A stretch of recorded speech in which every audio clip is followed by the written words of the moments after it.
Olá, meu amigo, minha amiga, seja bem-vindo e bem-vindo ao nosso espaço, o blog de João Maria Andarilho Tópico. Sou eu, o blog do Santo Nome, você pai, mãe, curioso de educação, aluno, aluna, professor, professora, seja bem-vindo e bem-vindas. E você que acompanha a gente de longa data aí, obrigado, viu? Nós estamos aí no Face, no Twitter, você que acompanha pelo bom e velho meio, você que gosta das podcasts, acabamos de fazer algumas podcasts e elas ficam disponíveis também lá no nosso blog, no blog do João Maria. Agradeço você, o nosso canal tá crescendo, é, ele cresce por causa de você, que ele cresce, e nós estamos bolando um meio de agradecer, retribuir o carinho que vocês têm pelo nosso canal. E, meu amigo, minha amiga, a gente vai ver o que a gente vai fazer no futuro aí, né? Sortear um livro aqui, que eu tenho uns livros aqui interessantes, né? Gostaria de deixar um livro aqui de recomendação de leitura, aproveitar o ensejo. Matemática para o Magistério. Olha só, Matemática para o Magistério. Esse livro aqui é fenomenal. Porque esse livro faz parte da coleção, daquela coleção do Magistério. Magistério quer dizer dar aula também, viu, gente? Então, às vezes a gente confunde magistério, licenciatura, pedagogia, né? Didática, metodologia, tudo isso aí é a área do pedagogo e do licenciado também. Não é verdade? Você que é licenciado, você também é a sua área, é o magistério também.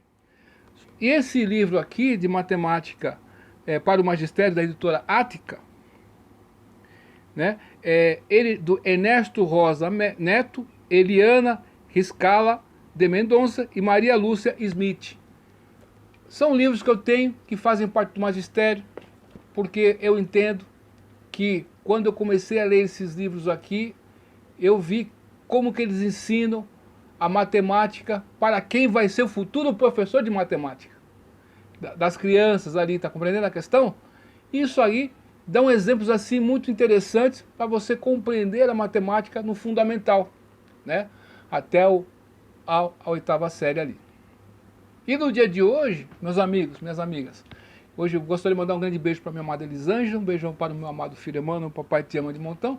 No dia de hoje eu gostaria de estar falando com vocês de novo sobre a matemática, porque eu entendo que é uma disciplina, você graduando aí, você graduanda, você é, que vai ser a futura pedagoga aí, né? Você que vai ser o futuro pedagogo, você vai lidar com a matemática para os pequenos, né? E você tem que encontrar meios de fazerem com que as crianças tomem gosto pela matemática. Então, dentro dessa perspectiva, vamos ver a origem da palavra matemática para podermos entender esse significado. No site Origem da Palavra, tem o seguinte, esta é a explicação no site Origem da Palavra.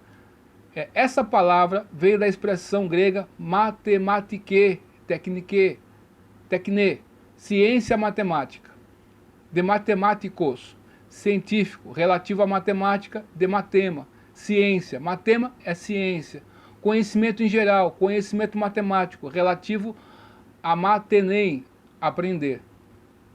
Ela tem subdivisões para facilitar a compreensão geral, uma delas é trigonometria. Ela trata das relações entre os lados e os ângulos dos triângulos. Né? Então, meus amigos, a matemática, por que muitas das vezes, né, nossos estudantes, eles têm dificuldade na matemática? Então, para conseguir falar sobre isso, eu vou usar alguns autores. Se você que é pedagogo e vai ser a futura pedagoga, nós temos o Piaget e Henri Wallon. Por que eu estou citando eles? Henri Wallon, ele trouxe para a educação das crianças, ele trouxe um elemento muito interessante, que é a sensibilidade. Né? Ele trouxe essa coisa emocional para dentro da educação. Né? A criança, Henri Wallon diz que quando ela vai se justificar sobre alguma coisa, ela sempre elenca outro elemento, ela explica uma coisa usando outros elementos para tentar explicar aquilo que ela está falando ali. Então, isso já é um indício para você aí que vai ensinar matemática para as crianças aí, né, dos anos iniciais principalmente ali.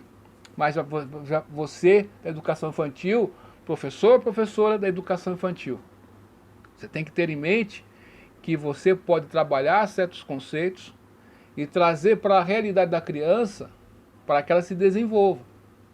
E isso aí vai ajudá-la lá na frente, quando ela for de fato, né, começar a escrever os números, fazer as continhas e tal. Então, a matemática é abstrata. E por que eu estou falando sobre Piaget agora? Piaget, ele nos deu aí os estágios de desenvolvimento da criança. Então nós temos o estágio sensório-motor, né, meu amigo, que vai do 0 aos 2 anos de idade. É só movimento, a comunicação é só motor, já está dizendo tudo aí, né? O sensório é os sentidos e a movimentação, ela se comunica assim, é um choro, é um esperneio ali. Então, ela está neonatal ainda, compreendeu? São reflexos inatos ainda que ela está fazendo, né? Você fica o bebê vendo o bebê mexendo as perninhas e fica lá, né? Com aquelas perninhas. Já viu isso, né? Eu lembro do meu filho pequenininho, né? Como o tempo passa, né? Então, meu amigo, minha amiga, o que acontece? Nesse período do sensório motor, a criança, ela só está centrada nela mesma ali.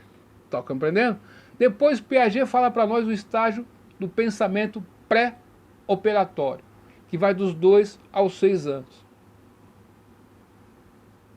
Tá compreendendo? Né? E depois ele fala para nós aqui do estágio operatório concreto, que ocorre dos 6 aos 12 anos. Operatório concreto. Então, a matemática é abstrata. Deu para compreender onde eu quero chegar? Se a matemática é abstrata e você quer ensinar matemática para a criança que está no estágio operatório concreto, você tem que usar o concreto, algo de concreto, para conseguir fazer ela entender aquilo que você está falando. Ter sentido nisso. Mas sabe qual que é o erro que acontece muitas das vezes dentro de sala de aula? É que o professor, o pedagogo, a pedagoga, a professora do magistério ali, né? Elas fazem isso. Aí chega no 6º ano, que vai começar a dificultar mais para a criança, ela estava acostumada a ter um professor só, poucos professores, de repentemente vários professores, né? Aí o mundo dela né? Vários professores, não é verdade? Então, aí o que acontece? Na educação infantil, e também ali, muitos professores e professoras nos anos iniciais, né, que é o antigo primário, usavam isso, o concreto, o lúdico, para mostrar algo de real, para que a criança pudesse ali interiorizar aquilo. Henri Vallon fala que a criança ela vai falar sobre alguma coisa, ela se justifica com uma outra coisa para explicar aquela coisa. Se ela faz isso, então o abstrato, fazer uma criança entender o pensamento abstrato, meu amigo, uma criança, eu estou pensando na vida, não vai rolar isso, né? Pode até brincar, fazer de conta que está fazendo isso. É o mundo da faz de conta, é dos amiguinhos ali invisíveis, que às vezes acontece, faz parte do processo. Então, meu caro amigo, professor, futura professora aí, eu tenho fé que em você vai estudar o seu curso com muito carinho, com muita dedicação, porque nossas crianças merecem. Aqui não tem salário. Você, meu amigo e minha amiga que está dentro da sala de aula, é você e seus alunos. Dê o melhor que você pode. Está compreendendo? E para fazer isso, você tem que ter o conhecimento. Só teórico não. Tem que ter o conhecimento prático. Então, nós temos que estar sempre falando com professores e professores mais antigos que a gente. Tem que ser humilde, não é verdade? E tentar praticar também. Você tem que encontrar uma forma, meu amigo, minha amiga, de praticar. Ter uma lousa na sua casa, não tenha vergonha não. Tem uma lousa na sua casa, escreva lá, faça lá, vai se habituando àquilo. Tem uma lousa, fale para todo mundo ali, faz de conta que tem um monte de gente na sala. Meu irmão, você tem que entrar você tem que aprender essa questão, porque às vezes você faz curso EAD, como é que fica agora? Não é verdade? Tem pessoas que fazem faculdade presencial, que a faculdade oferece um laboratório, tal, que tem recursos ali para você praticar, tal, né? Mas quais condições a sua faculdade te oferece? Você vai ser impedido de aprender por causa disso? Não, você tem que dar seu jeito. E o jeito é você ter um quadro lá na sua casa, pô.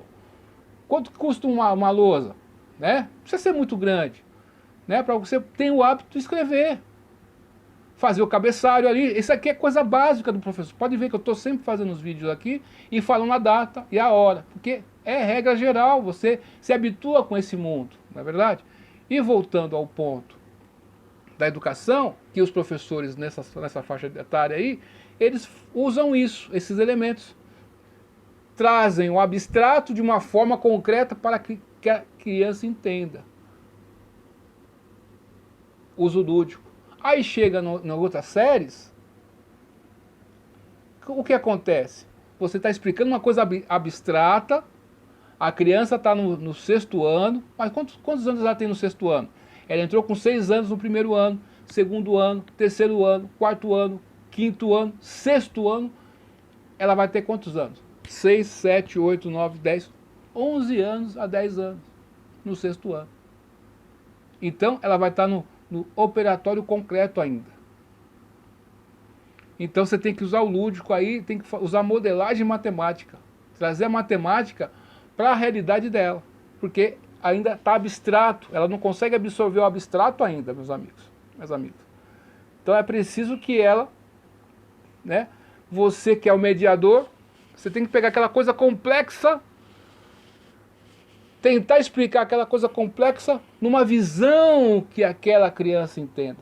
Para você fazer isso, vai ter que estudar os teóricos, né? Por isso que tem a epistemologia, epistemologia, né? A teoria do conhecimento. Você vai ter que estudar os psicólogos da educação, você vai ter que estudar autores que falaram sobre o assunto, como que é o pensar da criança, como que é o pensar. Você vai ter que estudar, se debruçar nesses autores, não vai ter jeito. E se você for fazer sua monografia sobre qualquer coisa relacionada à educação, algum desses autores com certeza você vai citar. Está compreendendo a questão? É aprendizagem. Então os teóricos da aprendizagem você vai ter que estudar também. Gostaria de deixar uma outra recomendação aqui, de leitura aqui para vocês, né? Deixa eu ver aqui se eu acho ele aqui, ó. Isso aqui é para o nível superior, ó. Para professores do ensino superior. Estratégias de ensino-aprendizagem. Juan Dias Bordanef e Adair Martins Pereira. Editora Voz, essa que eu tenho é a 12ª edição. Isso aqui como que bolar aulas para o ensino superior aí. Porque eu entendia que o pedagogo poderia um dia tornar-se professor universitário. Por isso que há muitos anos eu adquiri esse livro. Está compreendendo? E me ajudou muito a entender muitas coisas dentro da faculdade quando fazia o curso. Então, meu amigo e minha amiga, o que acontece? Esse aluno, ele ainda não consegue pensar o abstrato. Então, a modelagem matemática é uma forma de você trazer aquela coisa complexa para o universo, né, da criança, daquele adolescente que está ali. Depois desse estágio concreto, vem o estágio operatório formal. Ele vai conseguir trabalhar melhor com isso. Nessa fase, que ele está na 7ª série, por incrível que pareça, que é no 8º ano, nos moldes atuais, né?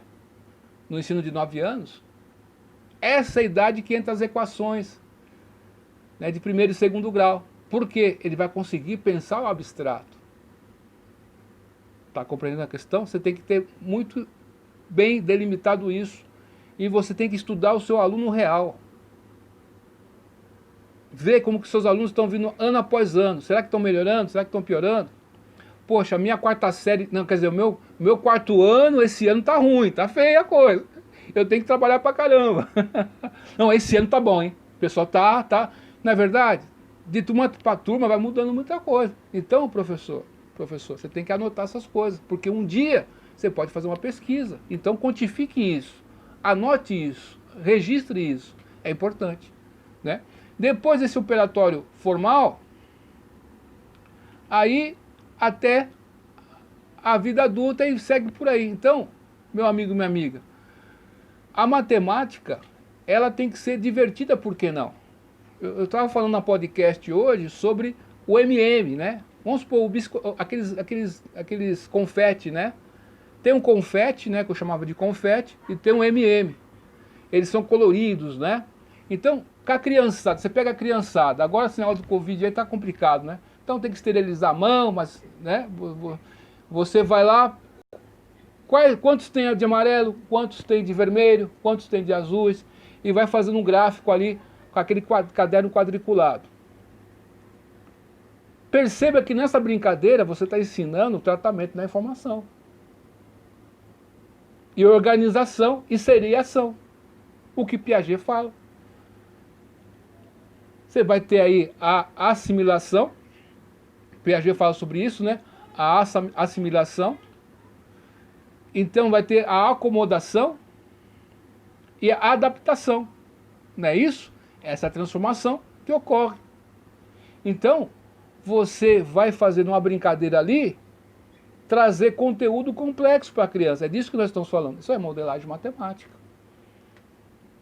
Os nossos alunos eles estão indo mal na matemática porque eles não veem objetivo claro no uso da matemática, daquelas equações que eu estou falando. Conta de somar e dividir.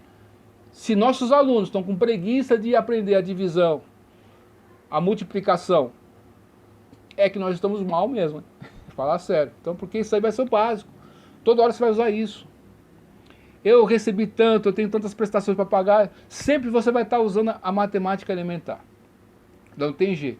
Então, meu amigo, minha amiga, eu tenho fé que você está fazendo um belo curso. Eu tenho fé que você, ao pegar o seu diploma de licenciado em matemática, de pedagogo, né, licenciado em pedagogia, né, você que vai ser o licenciado aí, que você consiga fazer com que nossos alunos, nossas alunas tomem gosto pela matemática, que é tão importante e está no nosso cotidiano aí, a matemática.